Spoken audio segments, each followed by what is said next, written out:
আজকে আমি এত পরিমাণে কান্না করেছি, জাস্ট এত কান্না করেছি, মানে কান্না তো এমনিতে করি, কিন্তু আজকে প্রচণ্ড কান্না করেছি। আর কেন কান্না করেছি সেটা দেখতে হলে পুরো ভিডিওটা দেখো। তো আমি তো আছি আমার বাবার বাড়িতে, আর দেখো কুল খাচ্ছিলাম রোদে বসে বসে। আগে দেখো কত এক্সাইট থাকতাম যখন ছোটোবেলায়, পুরো গাছে চলে যেতাম মানে কুল পাড়তে বান্ধবীদের সাথে, যে কোথায় কুল গাছ আছে। আর এখন মনে হয় হ্যাঁ, সরস্বতী পুজোর পর তো কুল খাবোই। মানে আগেকার দিনগুলো এত এক্সাইট থাকতাম সব জিনিসে, কিন্তু এখন অতটা আমাদের আগ্রহ থাকে না। তো যাই হোক, দুপুরবেলা দেখো খেতে বসে গিয়েছিলাম। আর এদিকে দেখো আমার ছেলে কি করছে, টিভি রিমোটটা নিয়েছে। আর আমরা যেমনভাবে রিমোটের মানে টিভিটা পাল্টাই, চ্যানেলগুলো পাল্টাই, ও দেখো ঠুকে ঠুকে তেমনিভাবে রিমোটটা কেমনভাবে মানে পাল্টাচ্ছে। এত পাকা হয়ে গেছে না, 1 বছরই পুরো পাকা বুড়ো হয়ে গেছে। দেখো, তোমাদের সাথে তো আমি শেয়ারই করিনি, এটা হচ্ছে আমার দাদুর মারা যাওয়া 6 থেকে 7 মাস হয়ে গেছে। আমি যেন ভিডিও করেছিলাম, মানে তোমরা হাসবে, এটা দাদুর পায়ের ছাপগুলো কিন্তু আমি পোস্ট করিনি, কারণ সাধ্য বাড়ির যারা ব্লগ করে কিন্তু আমার নিজের দাদু, তাই আমি ব্লগটা আমরা পোস্টেই করতে পারিনি জানো। তারপর আমি একটু দুধ আর খরমা খেয়েছিলাম।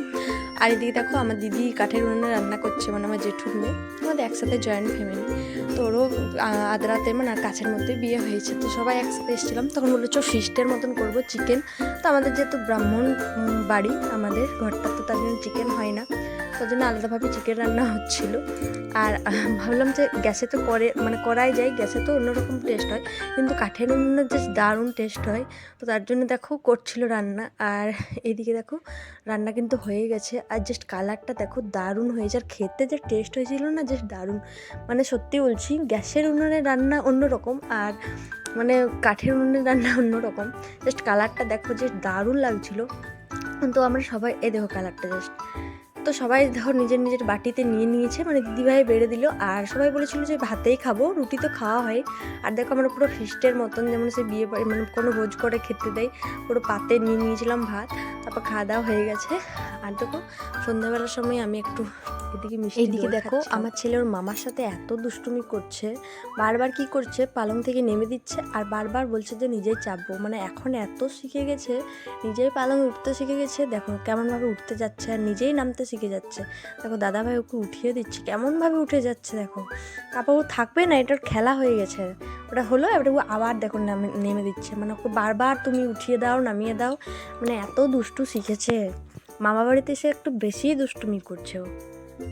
আর এদিকে দেখো রাতের বেলায় আমার ছেলের তো সর্দি কাশি পুরো হয়ে গেছে, এখানে এলেই আমাদের সর্দি কাশি হয়ে যায়, মানে আমার ছেলের।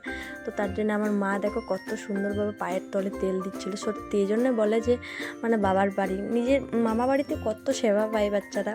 আমি তো ওইখানে অতটাও আমার ছেলেকে পারি না, তার মতন মানে তার মধ্যেও যতটুকু পারি আমি যত্ন নেওয়ার চেষ্টা করি। তো এরকম মা আমার দিয়ে দিচ্ছিল আমার ছেলেকে পায়ের তলে। এটা ছিল তারপরের দিনে, আমরা আমাদের কাশিতলা মন্দির যাচ্ছিলাম, তো গেট পড়েছিল, ওই জন্য আমরা দাঁড়িয়েছিলাম। আর আমার ছেলে দেখো সর্দি হয়েছে, হ্যাচ্ছু হ্যাচ্ছু করছে। আমরা বাইকেই যাচ্ছিলাম, আমার দাদা নিয়ে যাচ্ছিলো। তো আমি কিন্তু পুরো ভিডিওটা একটা ব্লগের মধ্যেই দিয়েছি বড় করে, আর আলাদা আলাদা করিনি। তো এদিকে দেখো গেটে অনেকক্ষণ দাঁড়াতে হয়েছিল, মানে তাও গেটের লোকটা এত মানে মানে ও এত দুষ্টু লোকটা, মানে ছাড়ছিল না, অনেকক্ষণ আমাদেরকে দাঁড় করিয়ে রেখেছিলো। যেহেতু বন জঙ্গলের মধ্যে তো এসে গেছি, দেখো পাশে তো ওটা আমাদের নিজেদের শিব মন্দির। দেখো আমার ছেলে কেমনভাবে প্রণাম করছে। তো আমার বাবা এখানে পুজো করে, আমার দাদুদের 3 ভাইয়ের, আমার দাদুদের 3 ভাইয়ের এই মন্দিরটা বাবা এখানে পুজো পাশা করে। শুধু শিব মন্দির বলে নয়, এখানে অনেক রকমের মন্দির আছে। আর এখানে কিন্তু আগে সাধু বাবাও থাকতো, এখন আর থাকে না। পুরো জায়গাটা পুরো বনের মধ্যে, এখানে সব রকম মানে কোনো পুজো পাশাতে খিচুড়ি টিচুড়ি সব রকমের হয় এখানে, অনেকটা জায়গা জুড়ে। যেহেতু তোমাদেরকে হয়তো আগে ব্লগ আমি দেখিয়েছি, তো এখানে কিন্তু শুটিংও করা হয় কোনো গানে বা কিছুতে। পুরো জায়গাটা অনেকটা জায়গা মিলে, আমি তো পুরোটা দেখাতে পারিনি, কারণ আমরা অনেকটা সন্ধ্যের সময় গেছি, 4:30 5টা, তো 5টা মানে এখন সন্ধ্যে, তার জন্য পুরোটা দেখাতে পারিনি। আগের ব্লগে আমি অনেকবারই দেখিয়েছি আমাদের মন্দিরটা পুরো ফাঁকা বনের মধ্যে। আমার ছেলে দেখো কিনা ঘন্টা বাজাচ্ছিলো, আমার দাদাভাই বাজিয়ে দিচ্ছিলো। আর আমি এই চুড়িদারটা পরে এসেছিলাম, এখন তো চুড়িদার বেশিরভাগ পরাই হয় না, তাও এটা পরলাম, আর তার জন্যই দেখিয়েছি। আর আমার ছেলে তো নতুন নতুন হাঁটতে শিখেছে, আর এত ফুর্তি লাগছে, দেখো পাতাগুলো সব মানে বট গাছের পাতাগুলো পড়ে আছে, আর চারিদিকে ঘুরে ঘুরে দেখছে আর ঘুরে ঘুরছে। তো এটা দেখো বাইরের গেটটা, আর এটা ওই দিকেরটা হচ্ছে মেন গেট। আর এই মানে ওইদিকে গাড়িতে আসা যায়, আর এই দিকটা যেটা দেখালাম ওটা বন জঙ্গলে হেঁটে হেঁটে আসতে পারবে। তো আমরা বেরিয়ে পড়লাম, অনেকটা সন্ধে হয়ে গেছে। এদিকে কিন্তু শিয়ালও ডাকছিল, যেহেতু বনের মধ্যে, দেখো পুরো বনটার মধ্যে আমরা কিন্তু গাড়িতে এসেছিলাম রোড দিকে, তো শিয়াল খুব ডাকছিল।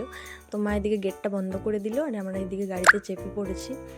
তো দেখো আমরা বাড়ি চলে এসেছি, সামনেই আমাদের 10 মিনিটের রাস্তা, হেঁটে হেঁটে অনেক কাছে। আমার ছেলের জন্য হেঁটে হেঁটে যাইনি, রাস্তাটা খারাপ ছিল। এদিকে দেখো আমার দাদাভাই বক্স বাজিয়েছিল। আমার ছেলে এখন কেমনভাবে নাচতে শিখে গেছে, দেখো হাতটা তুলে তুলে দেখো ডান্স করবে।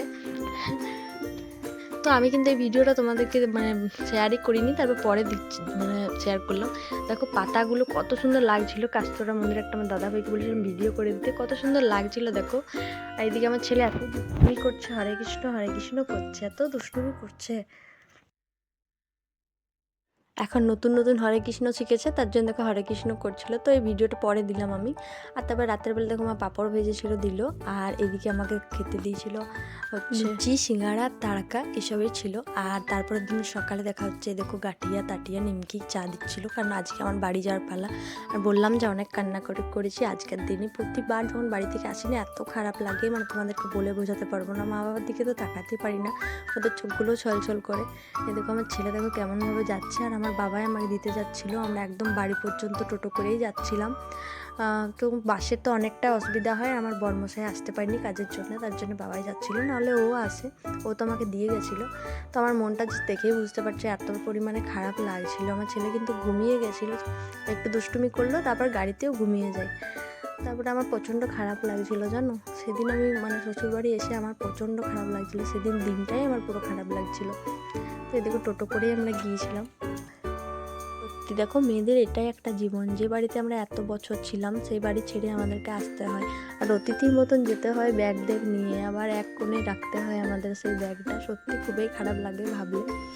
তো দেখো আমরা বাড়ি চলে গেছি। আমার তো বললাম সেদিন মনটা প্রচণ্ড খারাপ লাগছিল। আমার ছেলে দেখো কেমনভাবে খেলছিল। তো ভিডিওটা ভালো লেগে থাকলে একটা লাইক করে দিও, চ্যানেলটা ফলো করে নিও, সাবস্ক্রাইব করতে ভুলবে না। আবার একটি নতুন ভিডিও নিয়ে আসি ততক্ষণের জন্য। Bye bye, good night.